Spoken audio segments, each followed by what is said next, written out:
Greetings and welcome to this time of celebration. On behalf of the Watson and Newton families, allow me to extend their gratitude and appreciation for all of the various expressions of love and grace that you have extended to them. I think we all recognize that in our times of need, we feel the closeness of God. And just as important, the closeness of the community of family and friends that joins us together. We gather this evening for several purposes. First, to offer our praise and thanksgiving to God. Secondly, to witness to our faith in a God of love and grace. Thirdly, to celebrate life, and in particular, the life of Albert Watson. We know that there are a variety of feelings that draw us together. Grief, acknowledging our human loss, and yet hope in the realization that God will grant us grace. The kind of grace that in our pain will extend comfort, in our sorrow will provide us with hope, and in our understanding and experience of death, the reality and power of the resurrection.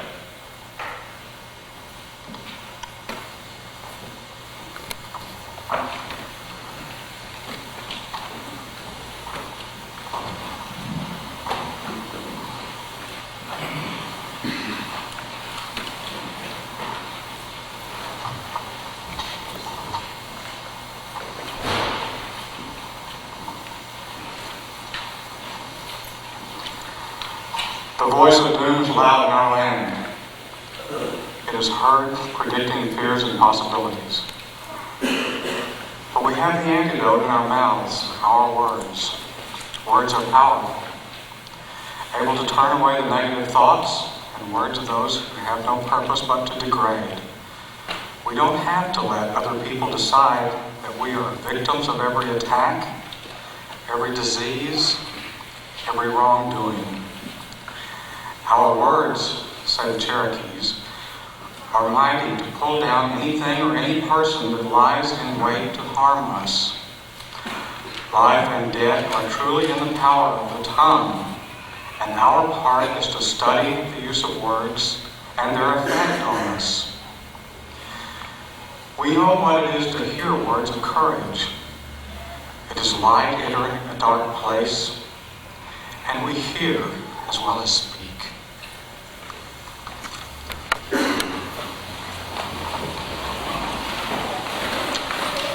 Please turn to hymn number 519. Oh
Let us pray.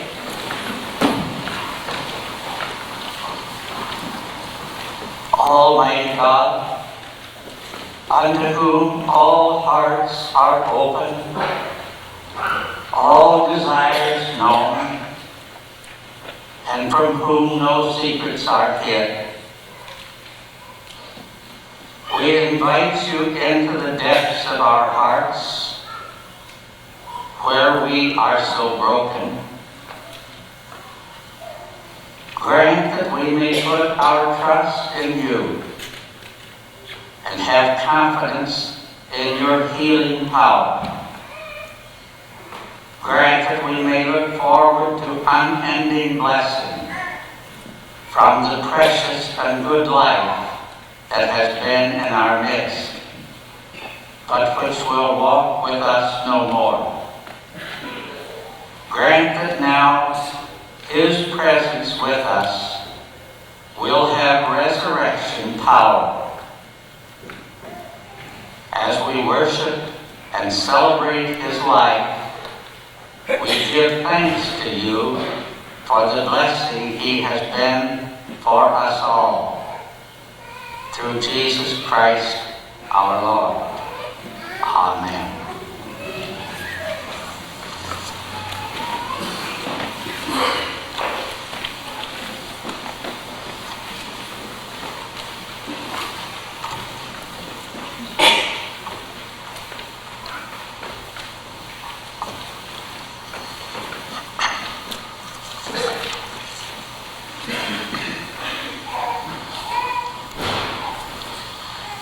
Peace, like a river.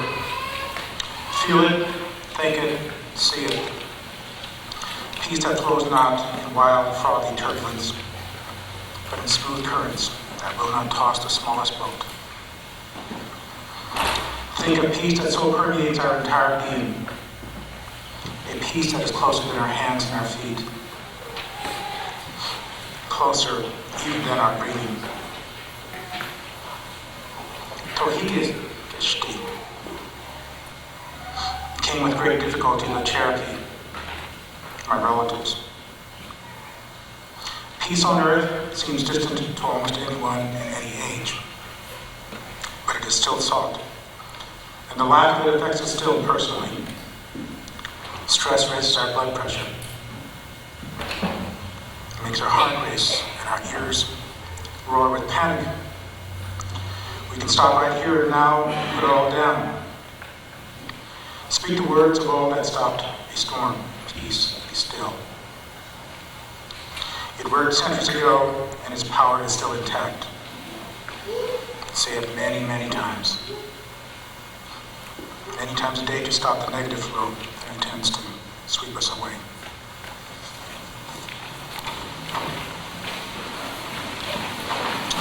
Please remain seated as we turn to hymn 377.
The poem by Gerard Manley Hopkins that appears on the front of your programs, High Beauty, was a favorite of Beth and Al's for its celebration of the richness that comes with diversity, variety, patterns, and contrasts in life and in nature.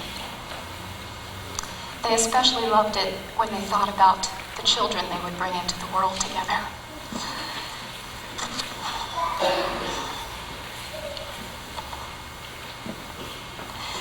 Glory be to God for dappled things, for skies of couple color as a brinded cow, for rose mole in all stipple upon trout that swim, fresh fire coal, chestnut falls, finch's wings, landscape plotted and pieced, fold, fallow, and plow, and all trades, their gear and tackle and trim, all things counter, original, spare, strange. Whatever is fickle, freckled, who knows how? With swift, slow, sweet, sour, a dazzle, dim. He fathers forth whose beauty is past change. Praise him.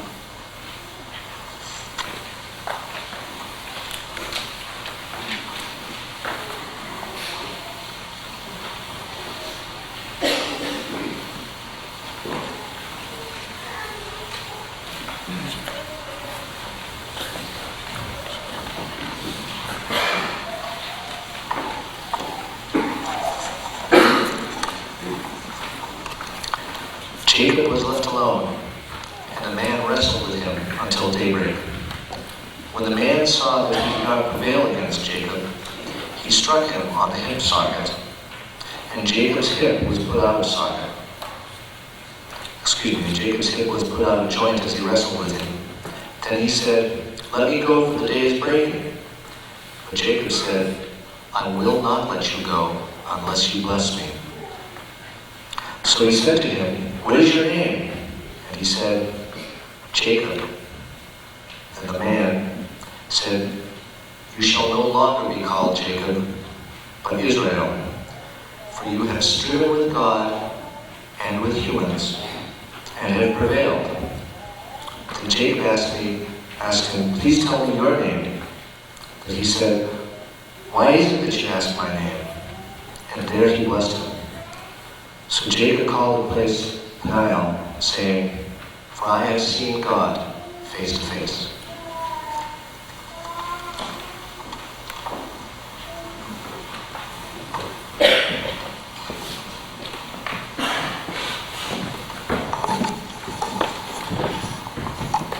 Jesus said, "I came that they may have life and have it abundantly." Considering his warnings against the futility of wealth, Jesus must not mean abundance of possessions. He made his meaning clear in his actions. He made it real to 12 common men whom he invited away from their ordinary work into an adventure with him that gave their lives new meaning and new purpose. He made abundance of life real to the woman he lifted out of a life of degradation, so that she could know herself as a real person. He put his arms around a gaggle of children and showed them that they were worth something. Abundance of life. Many persons, but not all, have in some measure received this abundance. However, there are those whose lives have been burdened in various ways, so that they have not been able to accept the abundance that Christ offers. This abundance consists of freedom, especially freedom of spirit, the joy of living, the exercise of one's abilities for for the achievement of good ends. Above all, the abundance of life that Christ offers is love, the ability to receive it and the ability to give it. This involves us everlastingly with other persons. This is the point at which all of us become involved with one another. We are, as it were, ministers of the abundance of life that Christ offers to all. Consider the power that resides within us. Every gracious act that we perform on behalf of another person or creature that sweetens and enlarges the life of that one means abundance of life to that one. This is not our private power that we employ only for our own benefit.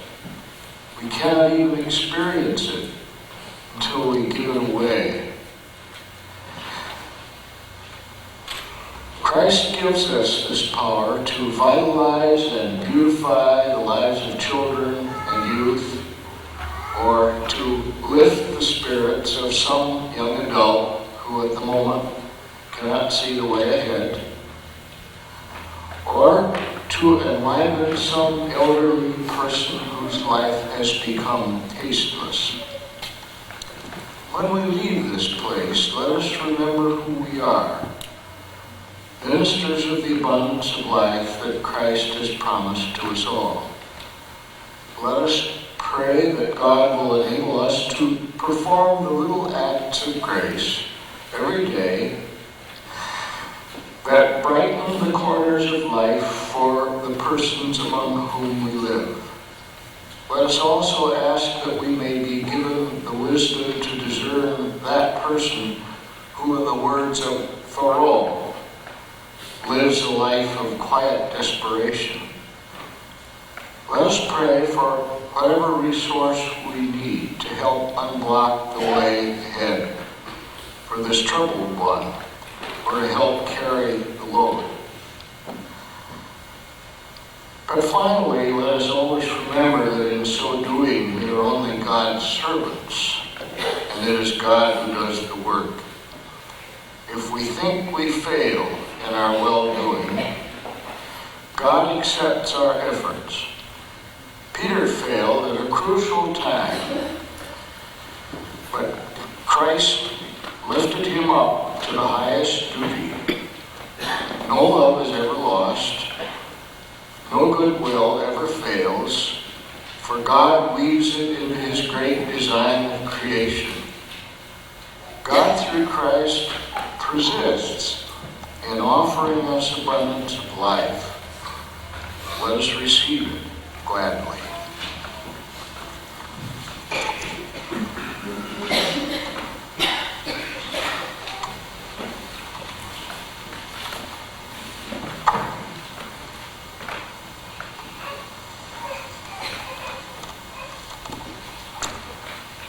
I have known Albert Watson for about 20 years. Beth brought him to the Forum Sunday School class, where he soon became known as a highly intelligent and major contributor to the discussions. I found our conversations so interesting that I often made arrangements to visit with him on Sunday afternoons at the Newtons. Our friendship developed. He was interested in many important issues, foremost among which were major justice issues. He was concerned about his fellow human beings who were suffering from oppression anywhere in the world. I talked with Albert by telephone the Thursday evening before his death the next morning, asking him when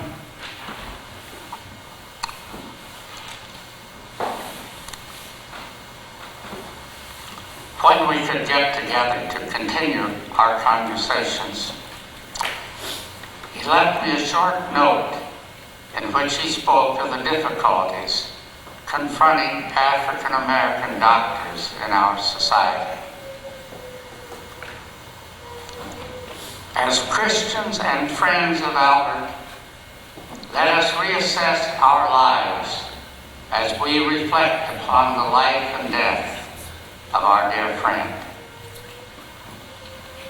Christians are supposed to be the greatest lovers in the world. We say that God is love, and that everything and creature he makes expresses his love and glory and is precious beyond our power ever to fully appreciate. We are surrounded with jewels that dazzle our imaginations. Every human being is worthy of our full loving embrace. CEOs and street people, billionaires and paupers, the most highly educated and those who can't read and write, prostitutes and saints. A little child shall lead them, and the last shall be first, said the Christ. So we can never love enough, never love too much. Mother Teresa wrote these lines about love. Spread love wherever you go. Be the living expression of God's kindness. Kindness in your face, kindness in your eyes, kindness in your smile, kindness in your warm greeting. For Christians, there is no excuse for not reaching out and lovingly embracing every child of God. No one could possibly fall through a well-woven, loving Christian safety net. Let us double our efforts to love and embrace without limits. Let us do this in remembrance of Albert. Also, remembering him, let us renew our efforts as Christians to bring about a radically more just society. Albert was concerned that Christians seemed to narrow their commitment mainly to saving individuals for the life to come. But he was always remembering that Jesus was concerned about what happens to people in this world. The hungry, the stranger, the naked, the sick, and the prisoner, saying, inasmuch as you help the least of these, you did it unto me. Biblical passages that express God's concern for justice caught Albert's eye. He has put down the mighty from their thrones and exalted those of low degree. He has filled the hungry with good things, and the rich he has sent empty away. Albert cared about the multitudes of people in the world who are hungry, sick, homeless, and jobless. About the 2 of 3 persons on this planet, 2 out of 3 persons on this planet, who can look through windows into the global marketplace but have no money to buy goods from there. Albert pondered the limited concern and power of Christians in relationship to the multitudes who suffer, in relation to the unjust systems of the world. It was said of early Christians how these Christians loved one another. And it was added, their love turned the world upside down.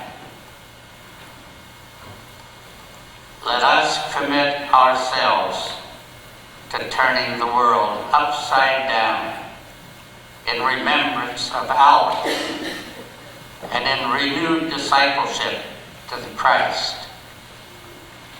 Maybe we also can build a much stronger, loving Christian network right here where we are in this community.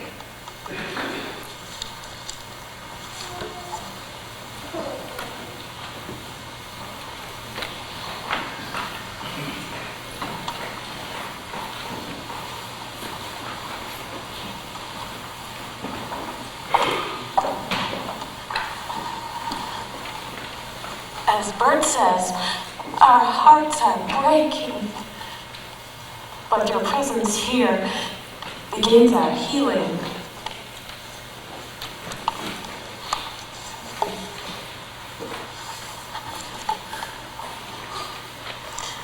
Then I saw a new heaven and a new earth.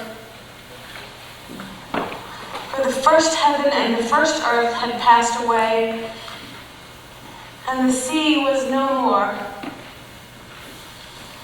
And I saw the holy city, the New Jerusalem, coming down out of heaven from God, prepared as a bride adorned for her husband. And I heard a loud voice from the throne saying, "See, the home of God is among mortals. He will dwell with them as their God. They will be his peoples. And God himself will be with them. He will wipe every tear from their eyes. Death will be no more.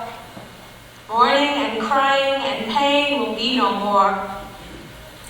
For the first things have passed away." And the one who was seated on the throne said, "See, I am making all things new." And he said, "Write this, for these words are trustworthy and true." Then he said to me, "It is done. I am the Alpha and the Omega, the beginning and the end. To the thirsty I will give water as a gift from the spring of the water of life. Those who conquer will inherit these things, and I will be their God, and they will be my children.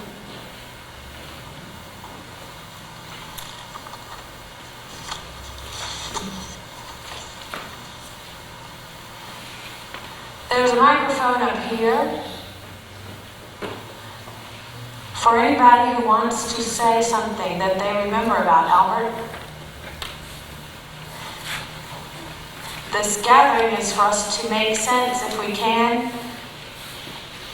or just remember. And it doesn't have to just be good stuff. Because you're here because we loved him. And we'll go on until we're finished. And then we'll go home. Christopher will start. This microphone and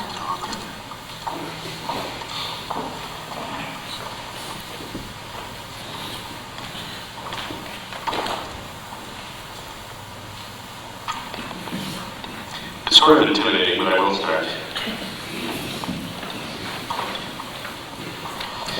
See Albert standing room only.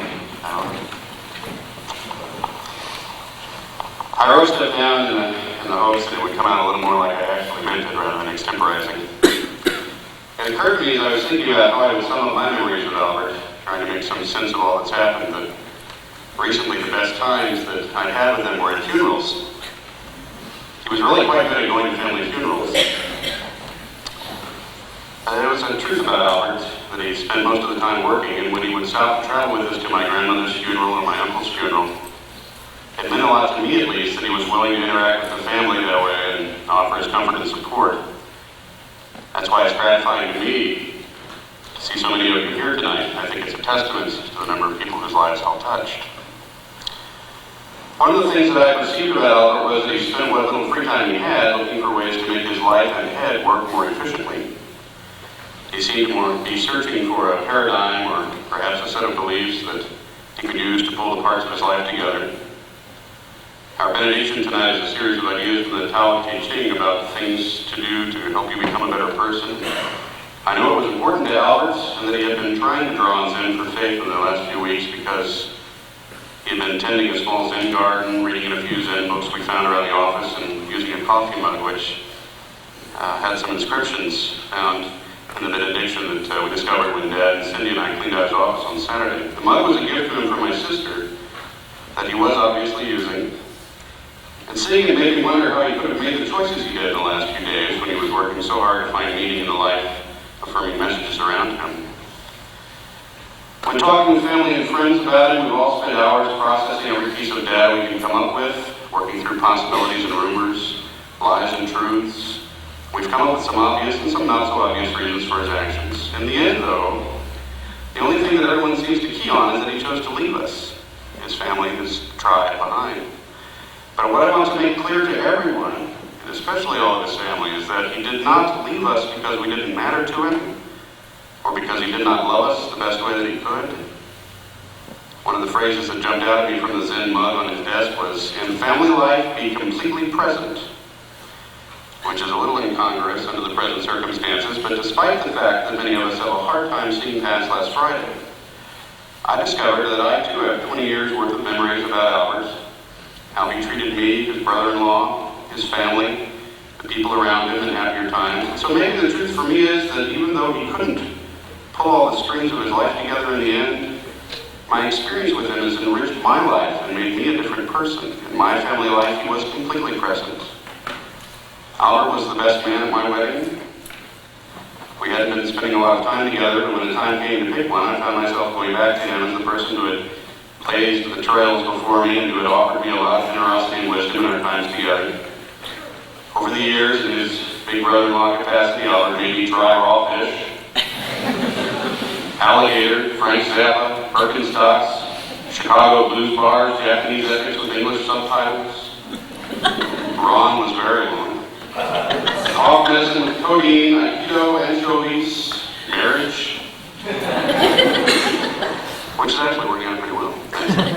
Albert gave me my first guitar, my first car, my first look at a functioning emergency room. Albert never failed to make me laugh. He had an unmatched grasp of the absurd and ridiculous. I remember my grandmother's funeral where the neighbors' pigs got loose during the festivities and went outside. It wasn't in the church. And he grabbed up Bert and he went tearing off into the underbrush to help the able-bodied, well-dressed mourners tore out the runaways parading through my grandmother's gravesite. "Come on, little partner, let's go rustle some pigs," he said. I remember when we all went to the water park in Texas, he was bound and determined to have us both go down the 10-story straight drop water slide. And after the first run, we just stood on the side of the pool laughing uproariously about the fact that we were in so much unexplainable pain from the experience. Heading water at terminal velocity, but then we went tearing right back up the stairs for another try. I remember inviting him over to gig with the blues band I was in, having him say he'd love to play bass guitar for a while. Knowing he played in bands before and that he knew his way around the blues better than I did, I said sure. Whereupon we got the group together and he picked up the bass and proceeded to play orally for the next hour. Afterwards he sat down the bass and said, "That was fun, I've never played bass before." I think that was another truth about Albert. He was always interested in a new experience and a new idea. Most importantly, and to finish up my thoughts, large type, not that many pages. I want to tell my sister and her family that I know he loved you all very much, over and above everything else that happened in his life. There have been many times over the years that he mentioned to me that he loved you or was happy to be married to you, usually after you two had been fighting. But I think I will best remember the very last time he came to our house while we were babysitting. He sat with us, had dinner, played with Bert, talked about how he missed spending time with you all. How I love you all very much. I also just watched the videotape of Harry Dan coming home for the first time, and it was plain to see on his face and in his voice his joy at her arrival for the few seconds he was on the screen. She was wanted by everyone in the family. I do not know why he didn't come home to tell you himself. I do not know why a man who loved to work in his garden, close to the ground, who loved to practice medicine, who loved to wrestle with Bert, would choose the courses that he did. What I do know is that there can be different measures of a person's success in life. My memories of him will be of his dedication to his profession, to all children, his dedication to me and my family, his love of knowledge and search for wisdom, and also the things he taught me about life, which may have escaped him at the last, but will live on in all of us. Many of you here knew him differently and better than I did. We'd like to take this time again to let all of you who feel called come up and share your stories. I should mention that we're videotaping this so that Bert and Harry Dan will have a way to experience your stories about their father when they reach a time when they need to hear them. So please, at this point, come forward to the microphone, tell us who you are, and share your memories with us.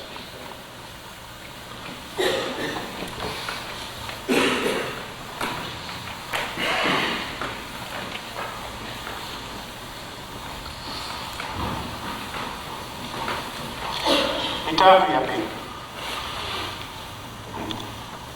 Isungalawan. Kolawan. Dokiapiap. My relatives, my little brother, my friend has gone somewhere. It's one of the things I'm very proud of is I'm probably his oldest friend, other than those that he grew up with. We were roommates in college. They're on the 7th floor. He and I met in our very first Russian class. We were the only non-white faces in this place. So we got to be very good friends. He was just barely 18. And I was a very, very old 23 because I just spent a year in the hospital after Vietnam. And yet he was my best friend. I know some things about him that most of you don't know. When I hurt, and I really, really hurt, he helped me through it. And when he hurt, because he really hurt too, he asked me for help. It's something that I'm very proud of, that I'm the one who introduced Al and Beth.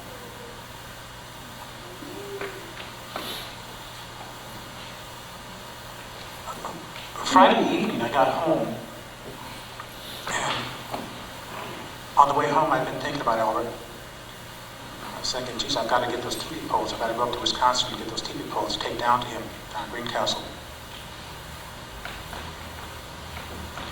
And I sat for a while. I told my wife, I've been really, really sad for the last 2 days, and I don't know why. I know why now.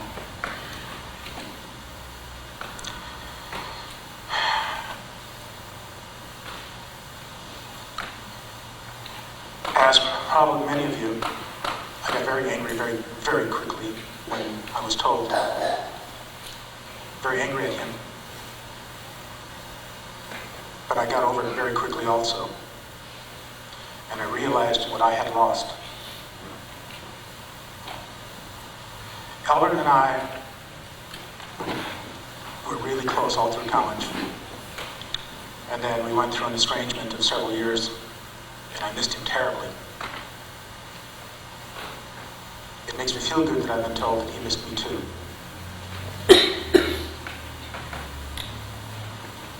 A couple years ago, he called me. He came back into my life, and I was able to get back into his life. 2 years ago, he came up to show me his new baby. Last November, he came up again with his family. And we went to a Veterans Day celebration.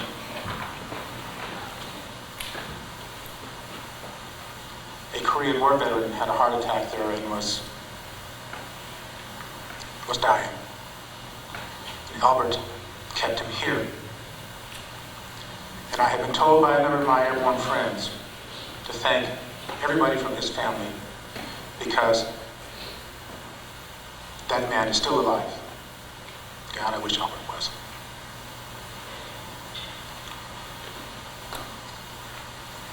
You're going to hear lots of things about him. Talented. Oh, what a great guitarist. I just loved to listen to him sing. I was very envious. Witty, articulate. I hated arguing with him because that sucker could always beat me. And he liked to argue for the sake of argument. I can't stand him. But you couldn't beat his logic. I told you I got over my anger very quickly. Because what I realized, I really, really love Albert. He is my friend. Not was, he is my friend. And just like for many of you, as long as I'm alive, he's alive right here, in my heart.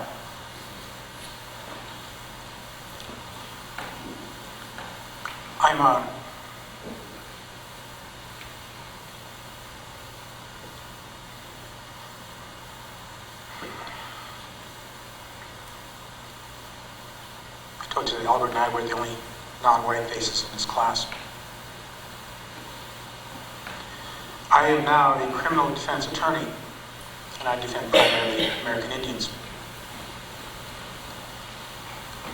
And it's rough out there for American Indians, especially if you're near a reservation. But I also know this. Nobody has it harder in this country than a young black man. Nobody. And even when you work your buns off and you get everything that you need that would guarantee success for anybody else, those obstacles are still left there. I don't know why Albert did what he did. I don't care. I don't care because I love him.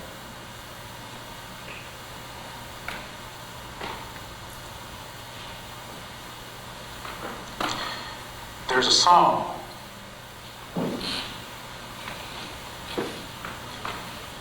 Kulado yale la le. Kulado yale la le. Kulado yale la le. Keyata oni chile. Kulado yale la le.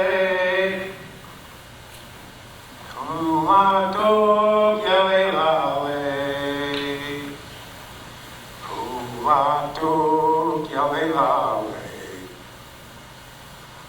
Keyata oni chile below. My friend, where have you gone? My friend, where have you gone? My friend, where have you gone? Back home, they're looking for you. Itakuyasu.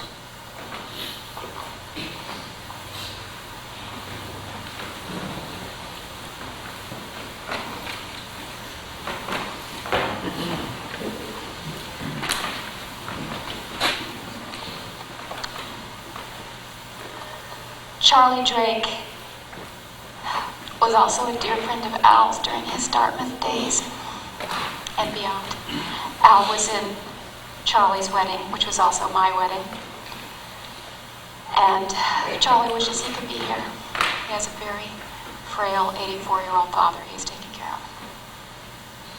Sunday night, Charlie and I got together. We're not married anymore, but we're friends. And we wrote this.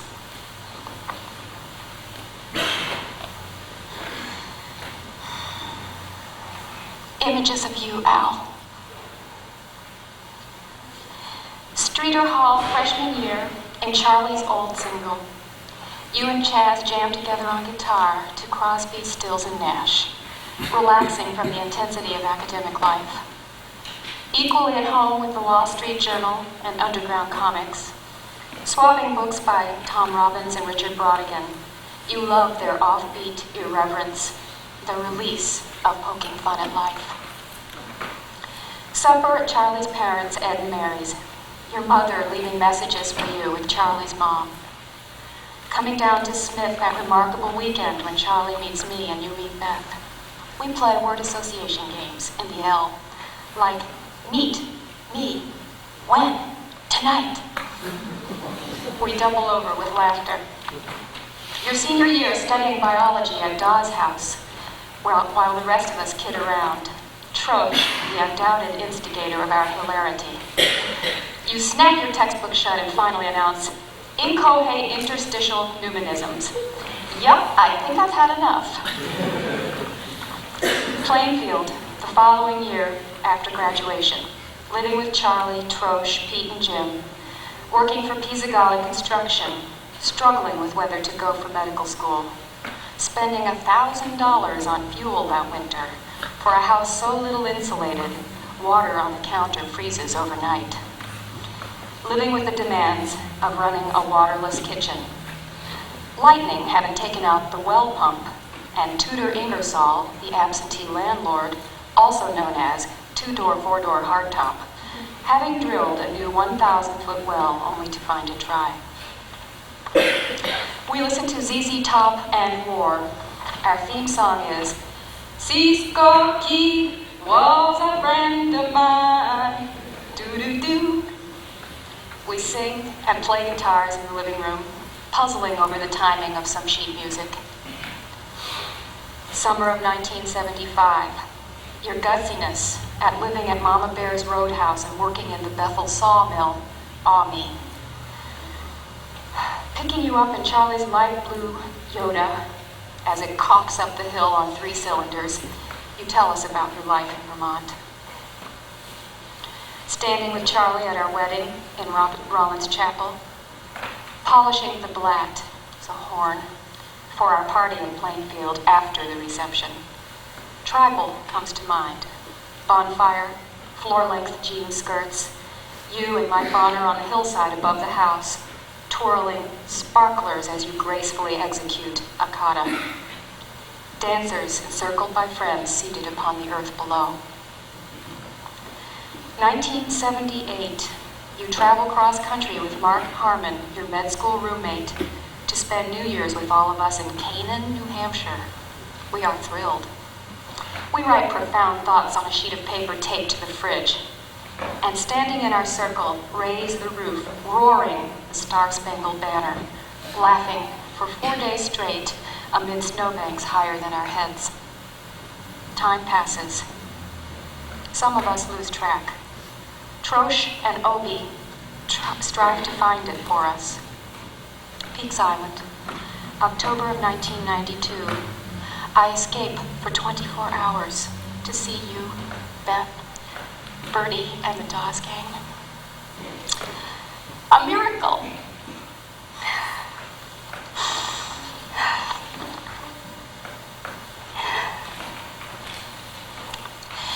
We delight in each other's children, relishing soulful talk late into the night, loving our old and new connections with each other. And you're a bit hunched, I think, bowed by work, the hard work of ministering to others. Beth's words of comfort dripped through the wall separating my couch from where you sleep that night. There you are, standing on the rocks amid your friends. Sunlight glistening on the ocean around us, flashing your brilliant smile. And then, surprise, you write us letters, bearing news of your move, resolve to spend more time doing the things you love, like getting in touch with each of us.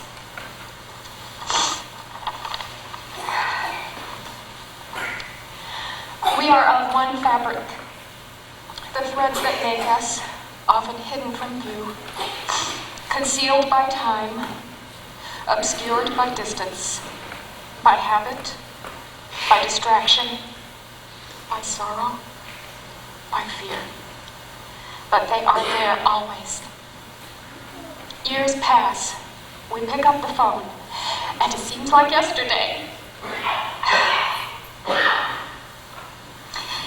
Albert, we take your passing as a reminder to reach along those threads for each other, in joy and in pain. Love endures. We remember the love we feel for you, and you for us. God bless you, Al.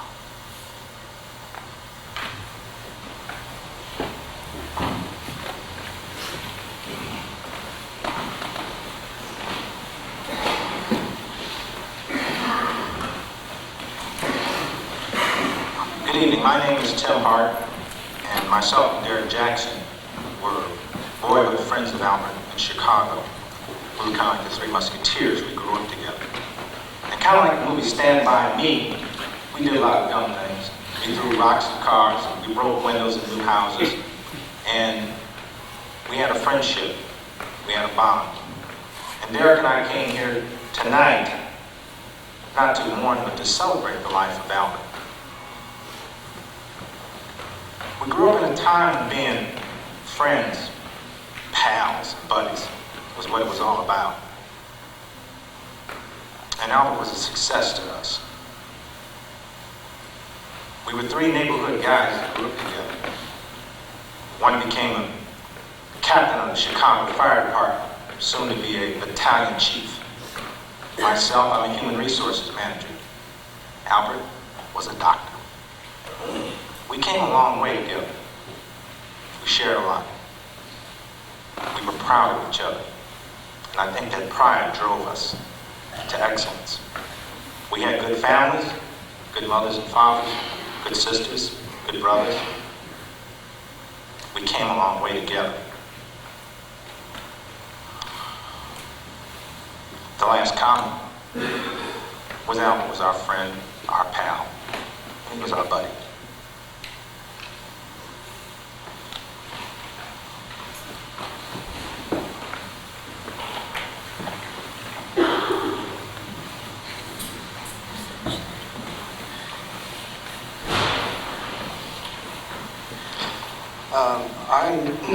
Excuse me.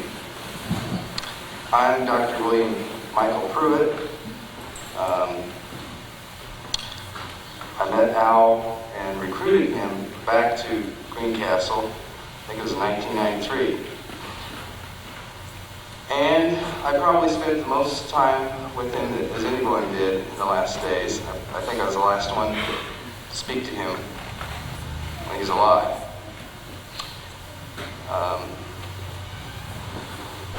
I lost the best friend I had, and more than that, a soulmate.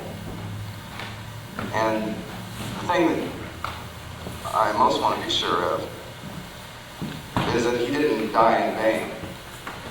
I think there's some very profound lessons to be learned here in what happened to him and to all of us. And I don't want it to be for naught.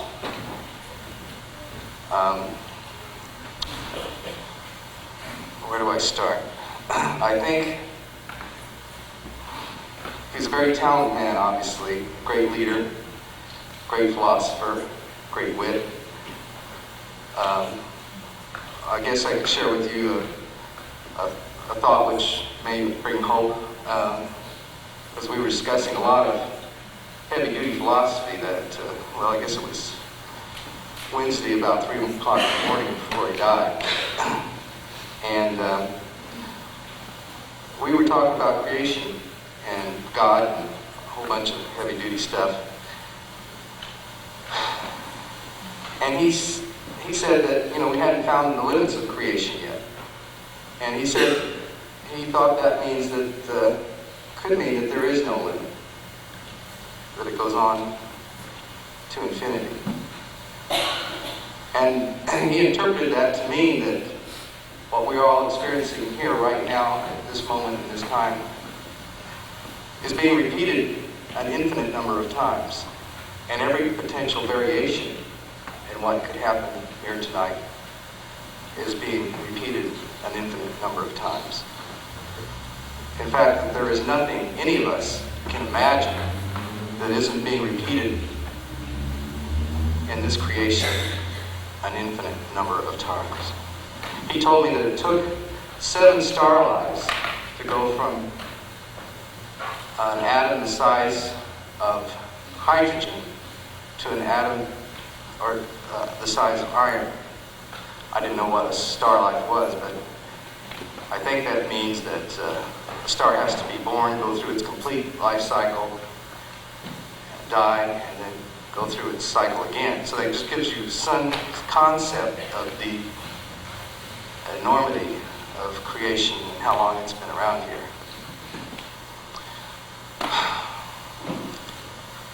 I recruited him very aggressively because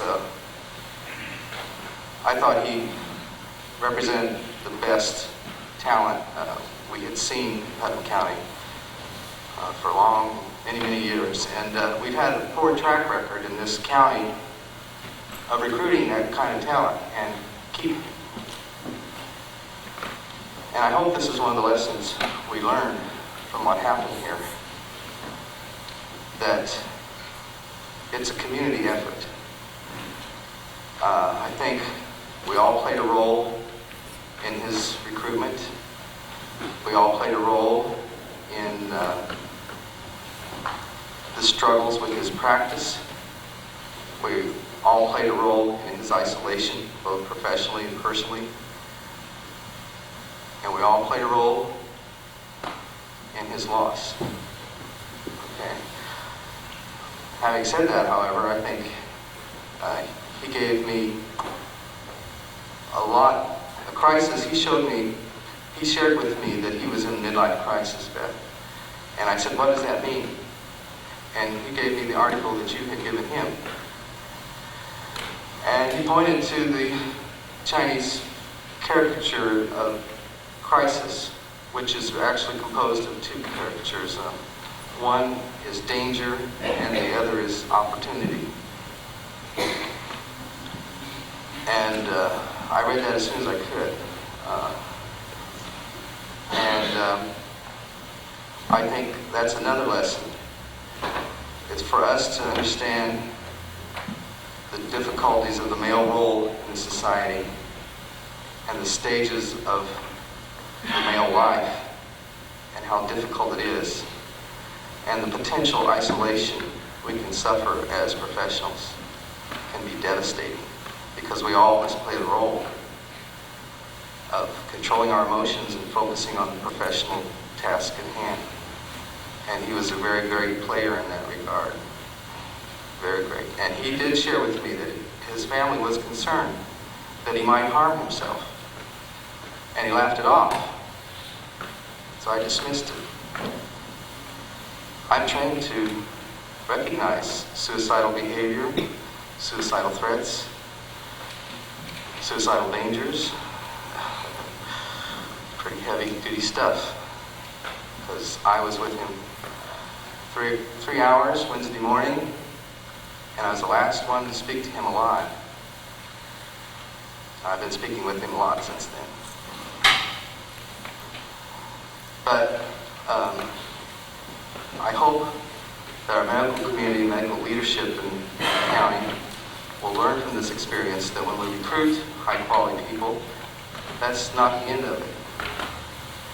That it's a building process, that we have to support them through the development of a practice, make them feel welcome and loved and cared for in the community, and really a part of it.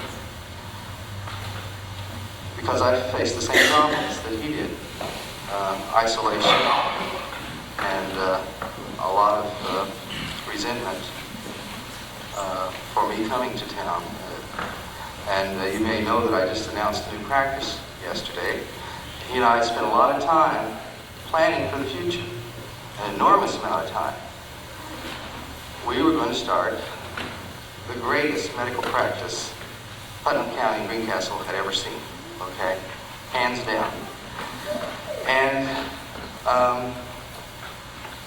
one of the things we're going to do was open an office behind my house there next to the hospital. And he was going to be the pediatric side of it, and I was going to be the adult side of it. And he also was going to come back on board and work with me in the emergency room. again, him teaching me pediatrics and I helping him with adult medicine. This is one of the ways he fooled me about his true intentions, that he was so diligently planning for the future.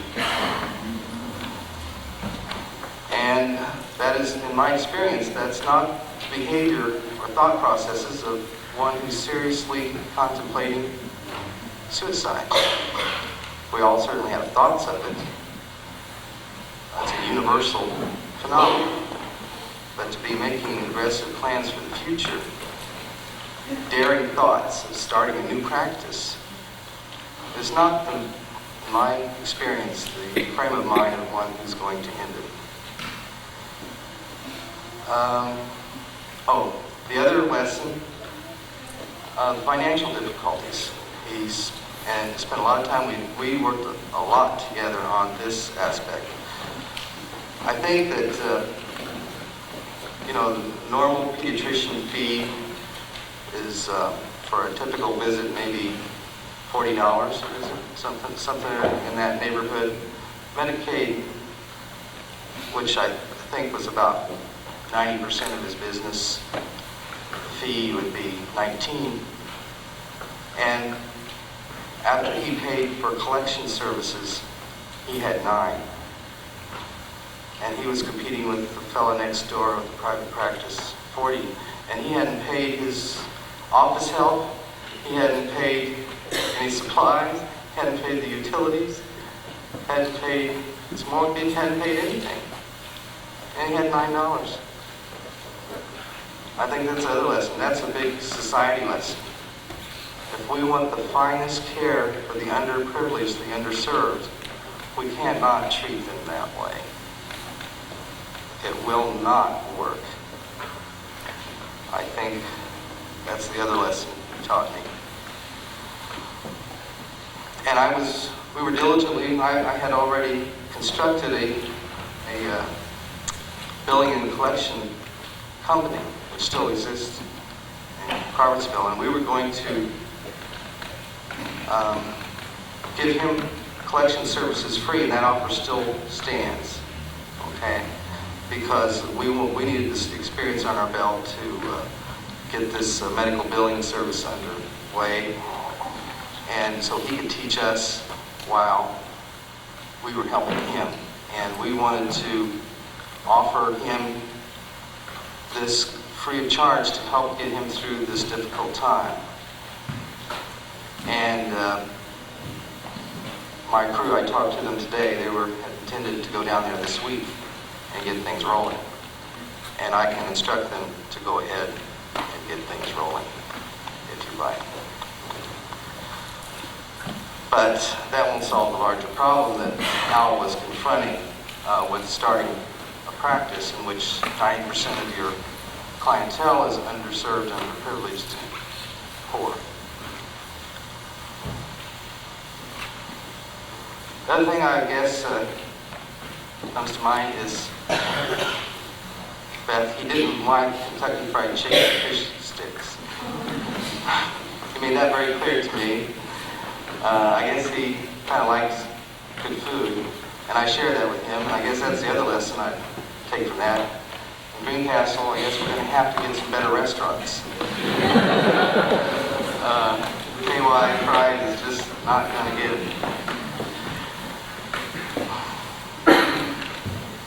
Well, I guess I'll stop. I gotta give other people a chance. But anyway, those are a few of the lessons, and I think he was most importantly my soulmate,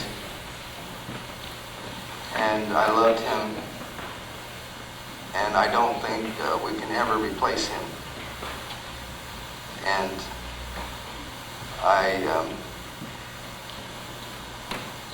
mourn the loss for all of us. Thank you.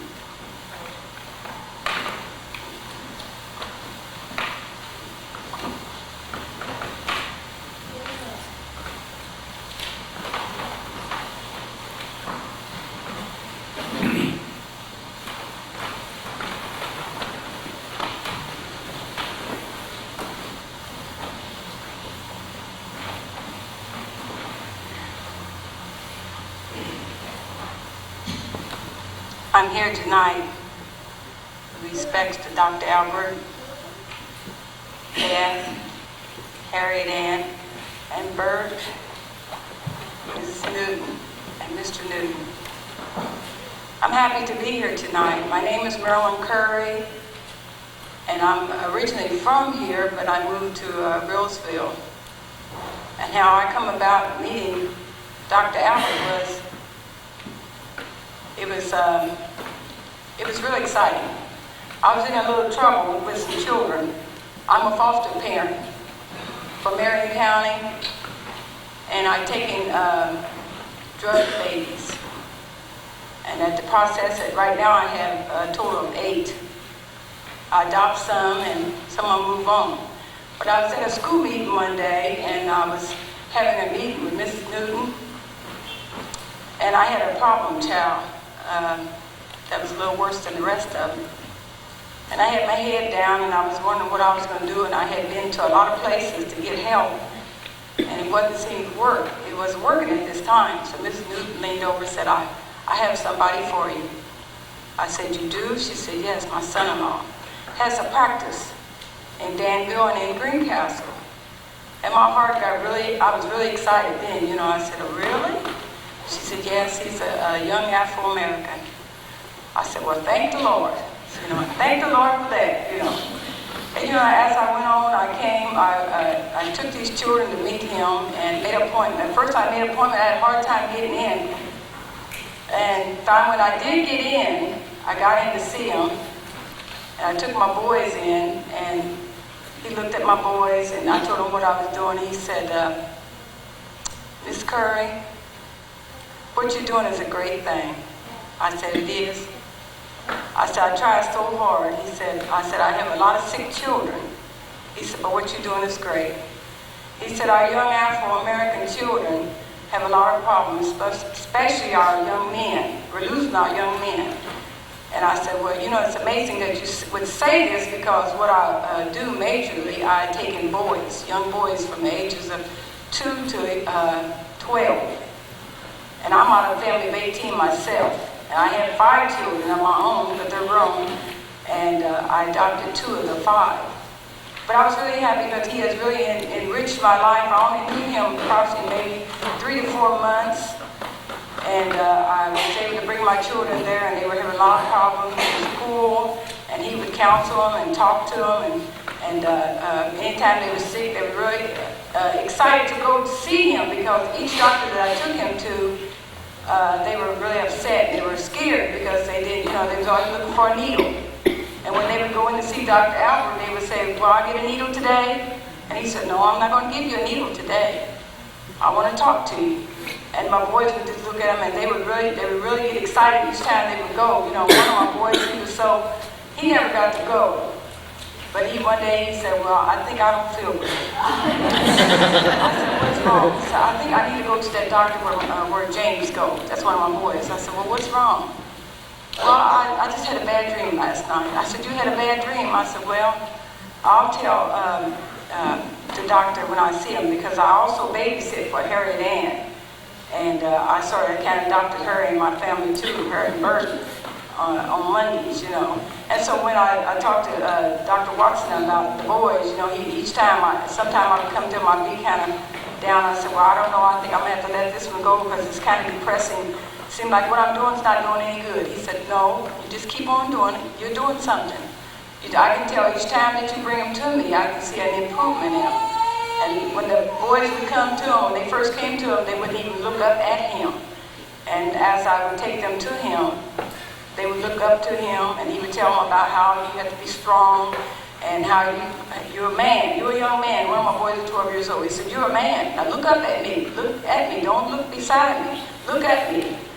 And he gave one of them a baseball card. He said, this is my son's baseball card. But he said, Beth, he said, he's only 3 years old. And I don't think he knows the value of this. Right now, it's worth $10. So you take it home, and you keep it, and take care of it. My son has that card, Beth. They have that card, and they put it up. So, you know, I appreciate Dr. Watson. I don't have anything bad to say. I look at it like this. Nobody's perfect. Everybody has problems in life, and there's always room for improvement. And I know he had problems, we didn't know about. But to this day, I know what everybody has said, but this day I still can't set it in my mind that it was suicide. I still can't quite get it together, from things that I had heard and when I talked to him and when I talked to him, But the only thing I still can say is I had good things. He enriched my life just by being a friend and a doctor. I remember one time I had an emergency with my son. He's 14, and he was having a lot of headaches in school and in Cloverdale School. And he was having a lot of pressures. A lot of things were happening in school. There's things we go, like the young man said a while back, there's a lot of things we go through you would never imagine. Even our children in school. When you're at home, our children are in school, and you think everything's all right. When they're trying to study and get their lesson, there are little slurs and little things being said to them. 1994 and 95, I should say 1995. They're doing these things, and a lot of adults are just letting it slide. But I keep telling my children, I said, pay no attention to it. You're here for one reason. I tell my kids, you don't go to school to play. You go to school to learn. You can play when you get home. And that's another thing Dr. Watson would tell the boys. That when you go to school, if you make an A, you go over A. You'll have to go over A in order to make it. And my son he made an A. He said, well, the other day I hadn't even told him anything about Dr. Watson. He said, well, Dr. Watson said, you got to go over A. And I said, do you know what that means? He said, we got to go over A. I said, go over A. That means do the very best you can. I said, it might be a C on that paper, but it's an A. Just do your best. Do your very best. So I'm here tonight to let you know that he was a friend. He's one of the best doctors that I have ever known, and he's helped me with my children. And I will continue on doing my work with these children. Most of my kids are homeless children, or either they're all of the parents are doing drugs. I have children that are with me right now that will be moved. They move them on, little, as the judge says, they move them on. Some of them in adopted placements. I have children like, I told Dr. Watson, I said, sometimes it's hard. I said, you get one and you don't get the other. But sometimes I have like 3 sets of brothers and sisters. 3 sets in my house right now. A total of 8 children, counting my son, makes 9. So they're really struggling, and we would sit around and we'd talk about Dr. Watson. So now, I like you, Beth, not much as you, but I'm going to miss him. But I'm going to think about the good things. I put all the bad things in behind. And there's a lot of things you're going to hear. You don't have to listen to it. If they don't say anything good, move them on. Your best friend, if they can't tell you anything good, don't listen. You don't have to listen to it. Think about the good. And I know the good outweighs the bad. That's all I can say for tonight. God bless you.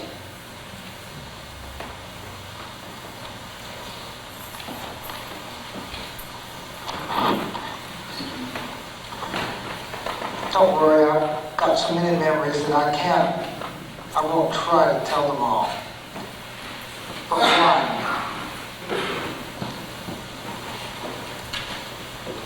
3 weeks ago, Albert typically dropped by our house late at night. And typically, he said, he left something for me to read that was like our relationship. 3/28/95. Robert may find this article interesting. Albert. Cutting edge, little excerpt from Harper's Magazine by the late Christopher Lash, excerpt from the book that hadn't yet been published, The Revolt of the Elite. Well, went out and ordered it, and I now have it.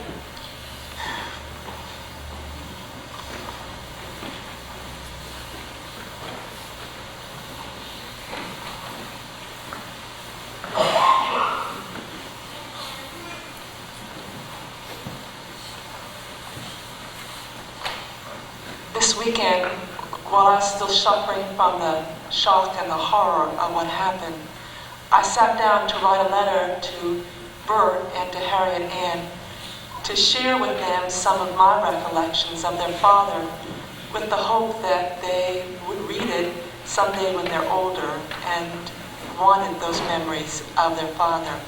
I gave Beth a draft, and she thought that it might be good if I shared that with you. Dear Bert and Harriet Ann, I first met you and your parents at a Christmas party in 1992. They were visiting your grandparents for the holidays. A few days later, my husband Bruce and our children, Taryn, Aiden, and Kim, and I left for 6 months in Europe.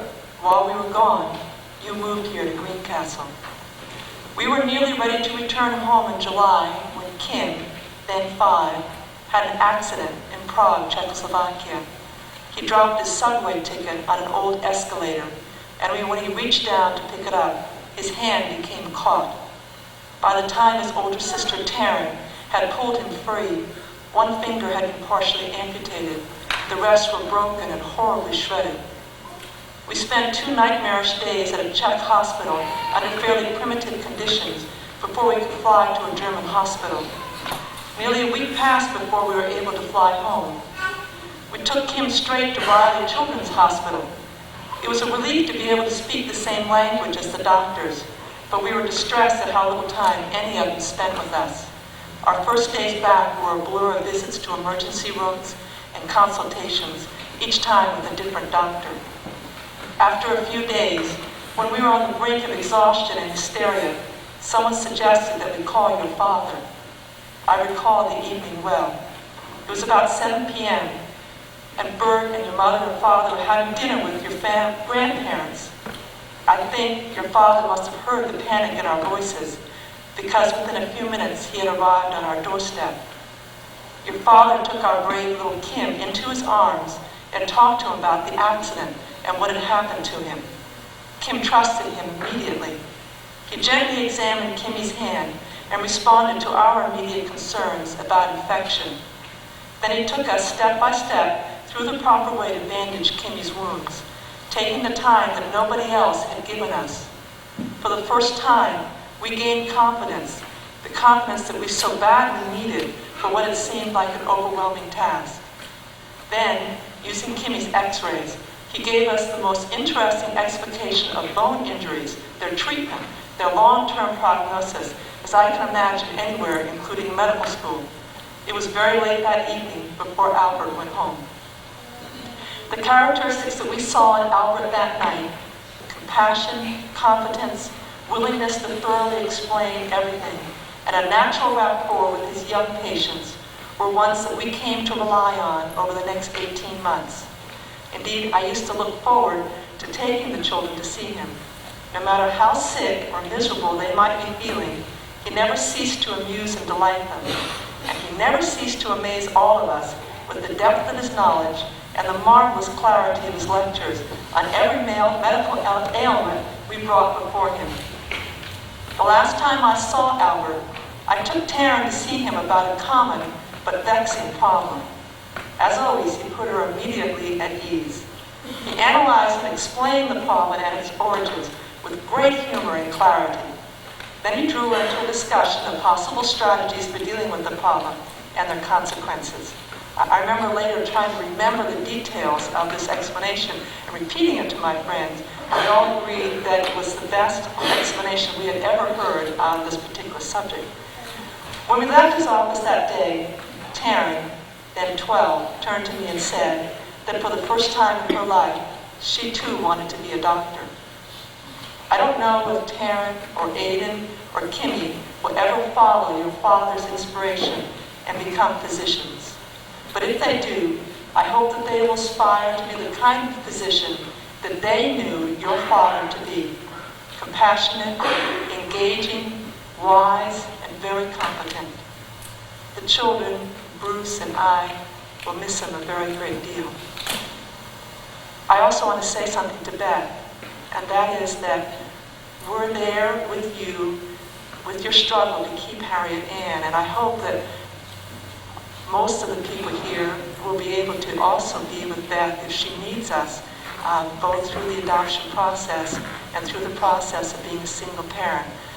You're one of the best parents I've ever met.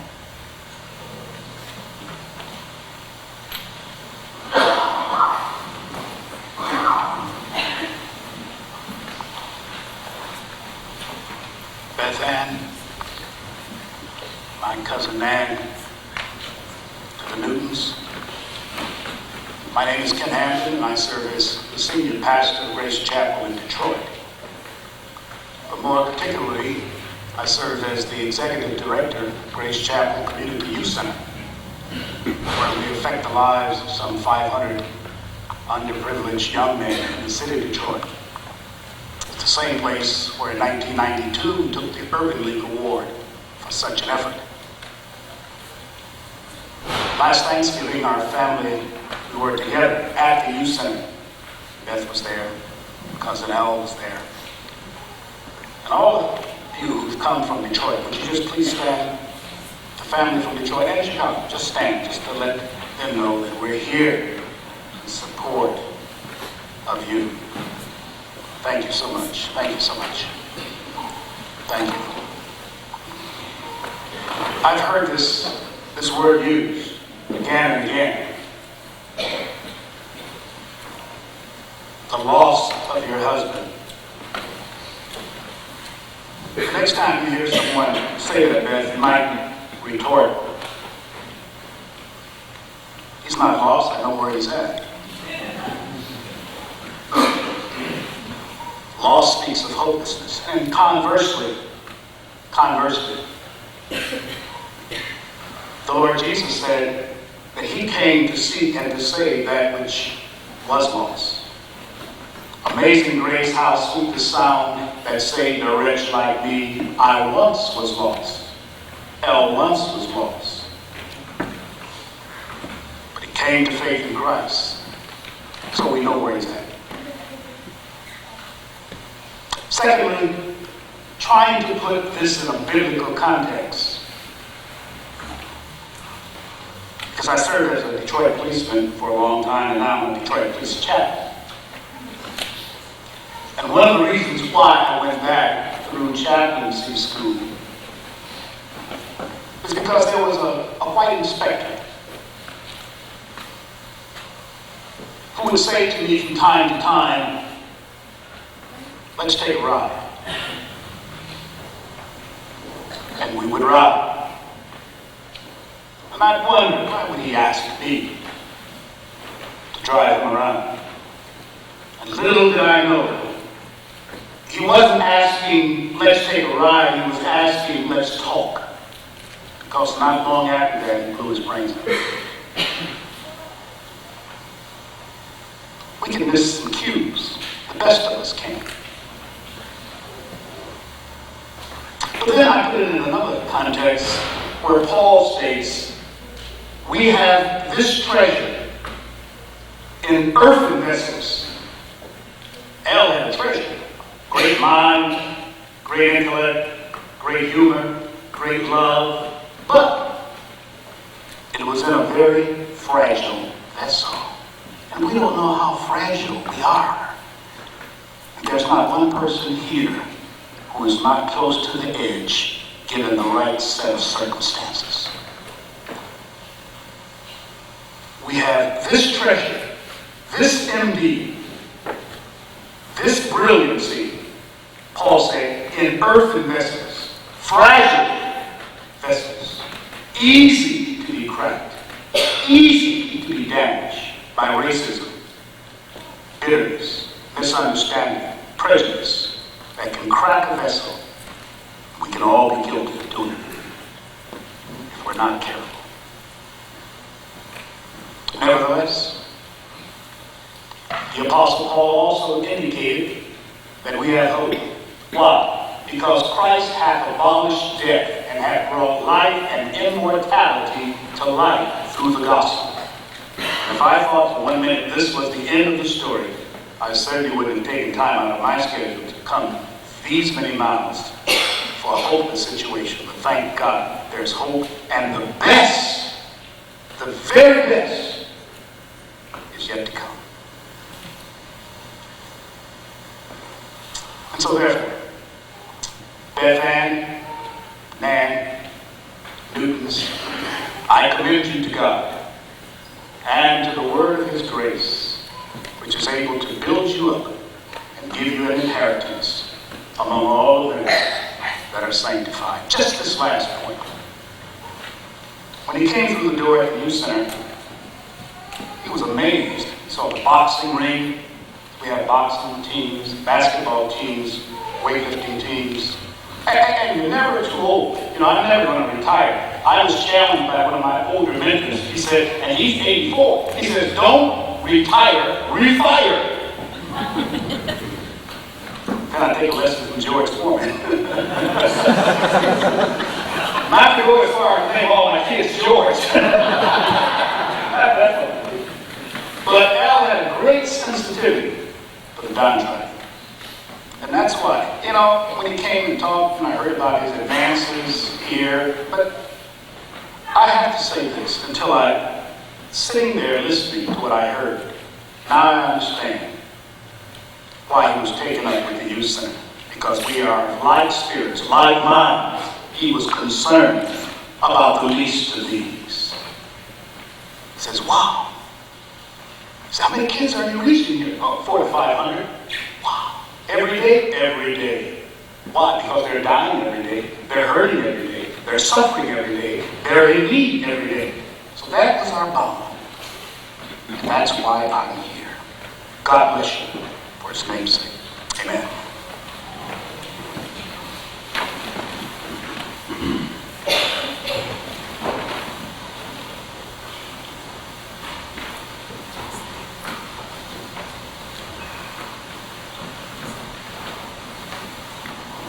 My name is David Keelish, and I've only been able to know Doc for a couple of years. When my ex-wife and I first moved to this community, we said Greencastle needed two things. It needed a decent coffee shop, it needed a good pediatrician. We opened up the coffee shop, and the Lord sent us Albert. Met him at first time he was a guest speaker for children with ADHD. My son is ADHD, my daughter's ADD. Doc and I formed a bond. Wasn't nothing we couldn't talk about. But when I want to remember some of the cute things, I've taken care of their property for 2 years for him. And one day he was just leaving out of the house, he had on his dress clothes, headed off to work. I walked into the house and said, Doc, got a little problem. So what's that? I said, well, the Dixie Chopper's down in the creek. He didn't think anything about it. Put on his wading boots over his dress clothes, and we went down to the creek and pulled the mower out. We put them 2 ponds in his yard.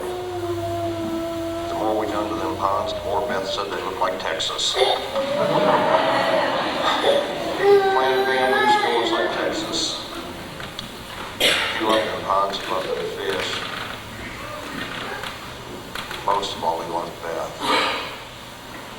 He wanted Beth to have the tranquility of them ponds. He wanted Beth to have that piece of lava rock. That lava rock, the neighbor told us, it went from Hawaii to someplace down south to somewhere else. Her children moved this hunk of rock everywhere they went. It had a natural hole in it.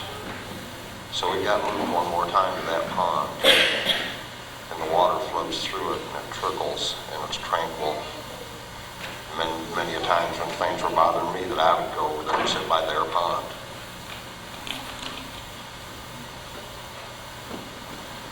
He was doing a lot of reading about dream control, where you could be in your dream. And he came into the restaurant one day. He was on cloud 9. I still don't understand it, but I know it made him happy because in his dream, he got to see his hand. He had control of that hand. And I don't mind telling you, he come in the restaurant babbling like an idiot. He never ceased to learn, always wanted to learn something, everything. Everything had to be a lesson for Doc. And he tried to teach me the same things, that in every experience, there's a lesson. Thursday, there were some concerns about Doc, and I walked out of my restaurant in the lunch hour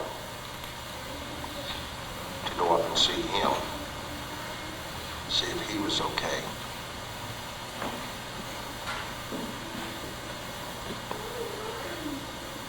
He convinced me that he was just having a bad day. He needed for somebody to listen to him complain. Complain's not the word he used. But that he was okay. And he said to me that he just had to get some things home. And he thought he might take off for a week or two. Not unusual for Doc.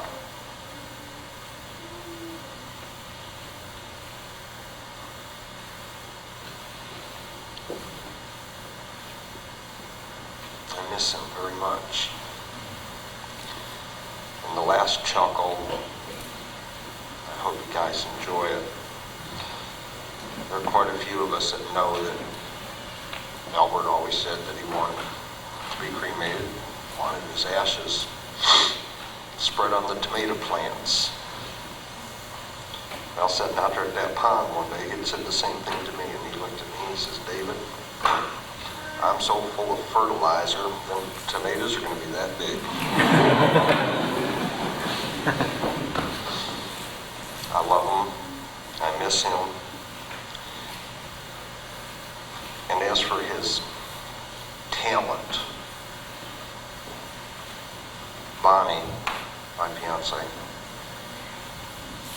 her little niece was turned away by Riley Hospital. They brought her to Putnam County. They admitted her right away, and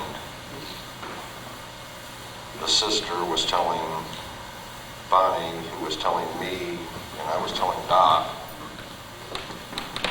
about this little girl, and he diagnosed her over the telephone.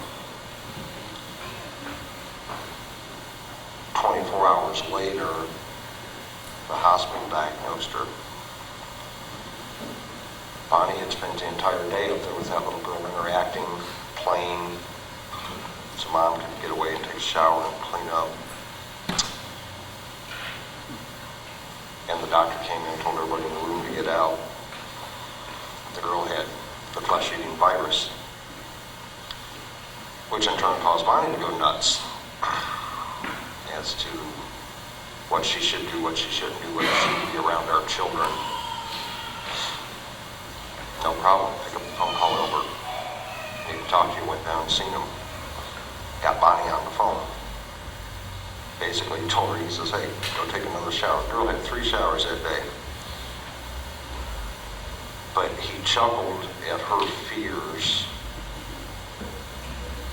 and consoled her at the same time. He told us what the doctors would do. He told us worst case scenario, best case scenario. I found out a couple of days ago that even though it wasn't his patient, he had went and conferred with the doctor of record, just so he could come back and ease our mind one more time. I love him, and I miss him, and he will always live in my heart.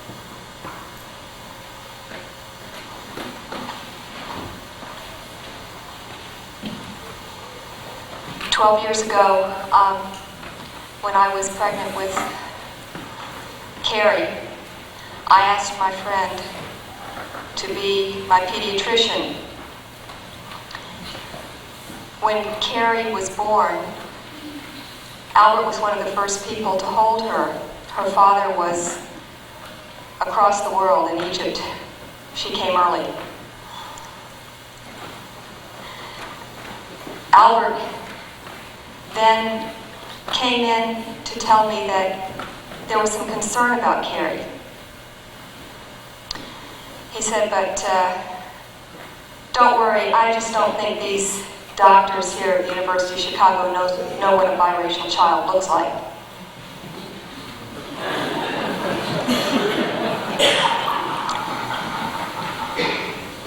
It turned out that Carrie had Down syndrome.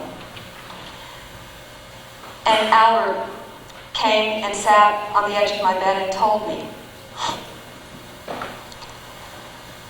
And then he said to me, Leanne, I didn't want to see it. I wasn't looking at her with the eyes of a scientist. I was looking at her through the eyes of love. And now, I can either be your friend or I can be your doctor. And I think I'd make a better friend right now. I think it was one of the hardest things he had said up to that point. And he said, are you okay? Are you angry? Have you cried? I said, yes, I've cried. And he said, well, you haven't cried with me yet.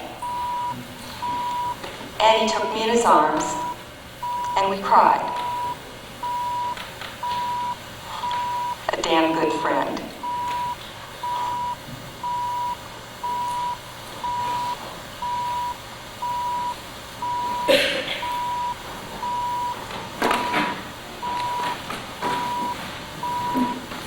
My name is Catherine Moser. I'm a psychologist from Danville, Indiana. And I only met Albert once. And I think I was sitting there thinking, oh gosh, you know, I only met him once. I don't really have the right to speak. But then I was thinking, you know, really that is a testimonial to what an impressive man he was. I met him with Ann Newton's encouragement, and I thank you for that. Albert had started his practice in Danville, and Ann said, well, go over and introduce yourself and get to know him. And I hated doing that. I hated meeting physicians. I had abysmal experiences having luncheons with physicians and did not really want to do it. Wouldn't have if you hadn't encouraged me. And I thank you for that. And he was amazing, as you all know probably better than I. This awesome intelligence and this magnetic personality. And he was just wonderful. He was just amazing. I can't speak enough. I mean, I'm sure all of you who have known him longer than I would know much better how incredible he was as a person and as a physician, as I've heard tonight. He certainly impressed me. I always refer people to him. Oh, I think my goal in going was, you said he had the TOFA, he treated ADP kids, and, you know, kind of do professional talk like that, but that was sort of, after that agenda was filled, what came forth was this man with so much life, and so full of just everything. He was just awesome. It was a meeting I will never forget. And what stood out for me was how, in this meeting, again with me, a stranger who he didn't know, how he spoke so lovingly of his wife and his sister. And that is a very sweet memory. And I hope you will take comfort in that. And I guess to his children, when they hear this, I'd like to say you've had an incredible father, and I hope that will always be a source of a really pride and inspiration, as he was to us.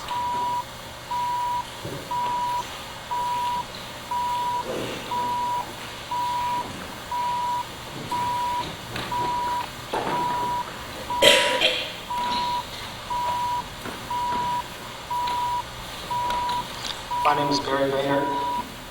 I'm the president of the NWCK in Newcastle. I met Albert about a couple years ago. Albert was a very complicated person. Very complicated. Had many concerns in his mind. One of his concerns was racism in Putnam County. Another concern was the healthcare system in the United States. And he and I spent time talking about those issues. I can remember in his backyard by the reflecting pool with the goldfish, late at night, sitting by the fireplace, just discussing world issues and things. I was with him twice, 8 days before he died. He had a lot of concerns in his mind. One of the concerns was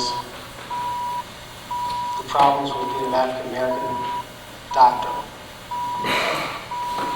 I guess basically I was a sounding board, and he expressed a lot of concerns. The thing about Albert, he had two great loves in his life. One was pediatrics. You can look at his eyes when he talked about it, when he treated my son, how he communicated with the kids. You can tell that he loved his profession. The other great love in his life was his family. The last time I talked to him, he told me that he was going to have to stop working so hard and spend some time with his family. He said, this working all the time is like crazy. I want to spend some time with Roberta and his wife.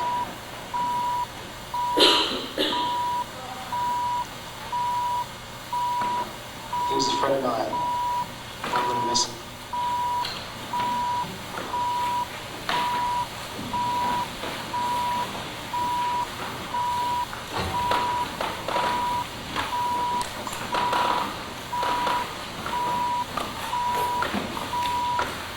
My name is Stephanie Pearson, and I'd like to share some good memories of Albert. One of the memories is him on the floor. This is my, well, Albert didn't get a chance to know. This is a little girl that was my foster baby. And Albert didn't like her name. It was Mariana. He felt that she should be Mariana. So Mariana became Mariana. Albert doesn't know that 2 weeks ago, Mariana was made our child, well, my daughter and myself. She's ours now.